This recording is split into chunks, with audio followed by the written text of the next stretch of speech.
Vous allez voir, c'est simple. Mais en même temps, ça va bien aller avec ce qu'on va se rappeler, commémorer. Ce mémorial que Christ nous a dit à chaque fois que vous le faites, faites-le en souvenir de moi, de ce que j'ai fait et de ce qui a été accompli pour nous. Donc la scène, logiquement, par cela, est réservée à ceux qui ont placé leur confiance en Christ, qui comprennent l'œuvre accomplie, qui ont été baptisés du Saint-Esprit. Et on va prier. Seigneur, merci Jésus pour ta présence et ton œuvre accomplie, certes, mais qui continue à se dérouler, parce que ça continue d'avoir un effet dans le temps présent et jusque dans l'éternité future, puisque cette œuvre, elle ne vient pas de ce monde, elle est venue d'ailleurs. Donc ce n'est pas ce monde qui va altérer. Donc merci Jésus de bénir ta parole. Amen. Un verset connu pour les plus anciens, Romains 8, 1, qui dit « Il n'y a maintenant aucune condamnation pour ceux qui sont en Jésus-Christ. » Je le répéter. Ah non, ah wow, très bien. Ah, j'ai dit, vous voulez le répéter? Il y a quelque chose qui parle, c'est pas moi. Mais c'est très bien, bravo. J'ai dit, je vais le répéter, mais c'est très bien. Alors, faisons-le maintenant que je le vive. Il n'y a quand maintenant aucune condamnation pour ceux. Amen. Vous vous rendez compte de réfléchir à ça? Et c'est ça la théologie. Voyez, le mot nous fait un peu peur. Il est lourd ce mot-là. Théologie, ça dit c'est pas pour moi, c'est pour. Alors, c'est très simple en fait. C'est juste apprendre à savoir qui est Dieu, qu'est-ce qu'il a fait, comment il agit aujourd'hui, comment il me regarde, qu'est-ce qui est valable aujourd'hui. Et on va voir 4 mots qui sont liés avec l'œuvre accomplie, des mots lourds de sens si on réfléchit juste que ces mots ont une valeur, parce que Dieu les a mis en fonction, mais surtout, enfin, je parle à la manière des hommes, surtout ils deviennent applicables dans ma vie. Vous voyez ? Parce que oui, Dieu est souverain, il fait ce qu'il veut, c'est sûr, mais Dieu nous a créés et Dieu nous a donné la possibilité d'être rachetés. Donc, on a une part.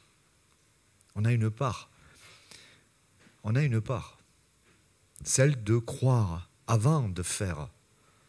On nous a beaucoup mis qu'il fallait faire pour pouvoir atteindre Dieu. En vérité, il faut croire que Dieu nous a atteints. Et de cela va découler du faire. Et qui va encore nous ramener à croire. Oui.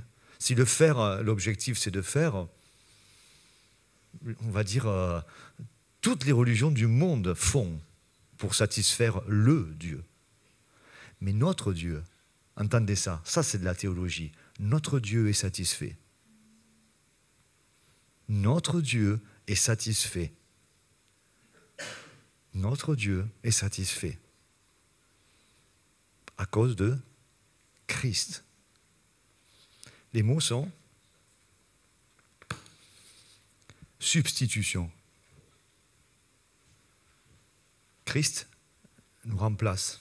Christ a pris notre place. J'aurais dû payer un prix. J'aurais dû aller en enfer. J'aurais dû être séparé définitivement. Mais Christ, je ne sais pas comment l'imager, mais c'est de la théologie. Vous voyez, je suis là, ça va me tomber dessus à un moment donné, et Christ prend ma place. La substitution, c'est une doctrine, pour en parler pendant un semestre d'institut, mais ou une vie. Christ nous remplace. Christ a souffert et mort à notre place. C'est de la théologie, mais c'est extraordinaire à méditer. Et aujourd'hui, vous croyez qu'il se passe quoi? Christ nous a remplacés pour pas que Dieu nous anéantisse, on va dire. Mais c'est pire qu'être anéanti, parce qu'aller en enfer, il vaut mieux être anéanti. Certaines religions enseignent qu'après, il n'y a plus rien. Non, Dieu n'enseigne pas ça. Après, il y a quelque chose. Donc, et Christ a pris ma place. Et aujourd'hui, quand je me dis qu'est-ce qui va se passer, comment je vais faire, Christ, est-ce qu'aujourd'hui Christ n'est plus à ma place? Réfléchissons. Tous ces défis, tous ces moments de difficulté, Christ n'est plus à ma place ou... Vous voyez, c'est juste le jour du salut, Christ a pris ma place, et là c'est bon, après il s'en va, il dit, bon maintenant j'ai fait le plus dur, débrouille-toi. Il continue. Et ça, vous voyez, c'est de la théologie. Rédemption. Rédemption. C'est le rachat. Christ nous délivre en payant le prix. C'est ça, rédemption. Je le fais court, hein, pour que juste vous ayez l'idée et l'envie. Christ a payé un prix et il nous a libérés. Il y a l'idée de marcher aux esclaves avec des mots grecs qui expliquent ça. Mais il y a un prix qui a été payé et on a les chaînes qui nous ont été enlevées. On nous a sortis de ce marché d'esclaves, de ce monde où chacun suit l'autre, où chacun fait ce qui lui semble bon, qui nous a menés à la perdition. Christ a payé le prix. Maintenant, application. Quelle est la valeur de ta vie? En fait, la valeur de ta vie, c'est la valeur que Dieu estime sur la valeur de Christ qui t'a remplacé. Donc quand tu penses que tu vaux rien, il faut reprendre le manuel de théologie. Parce que tu ne vaux pas rien. Tu vaux le prix que Dieu a estimé en envoyant son Fils. Voilà ta valeur.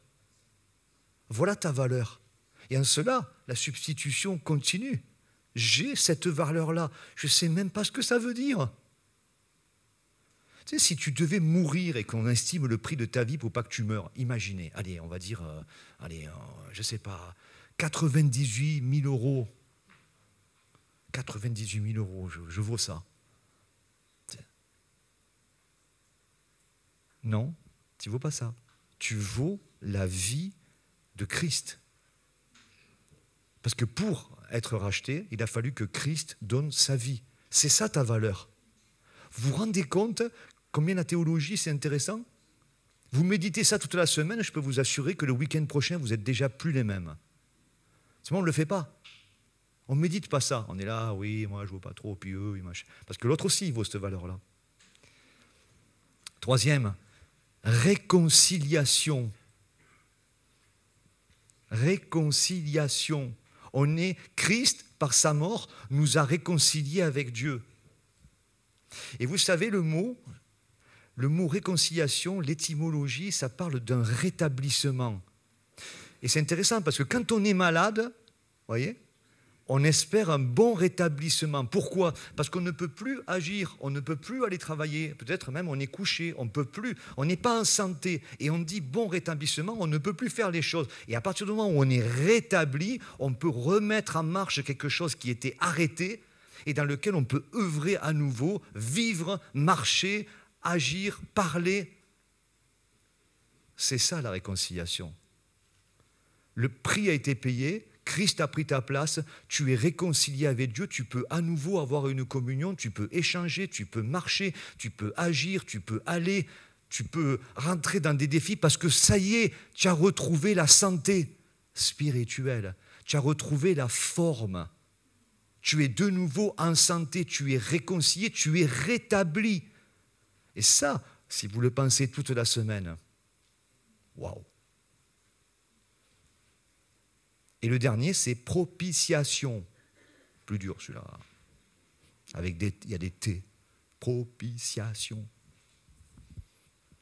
Dans l'Ancien Testament, il y avait le propitiatoire. Vous savez, le couvercle dans le lieu très saint. Personne ne rentre là.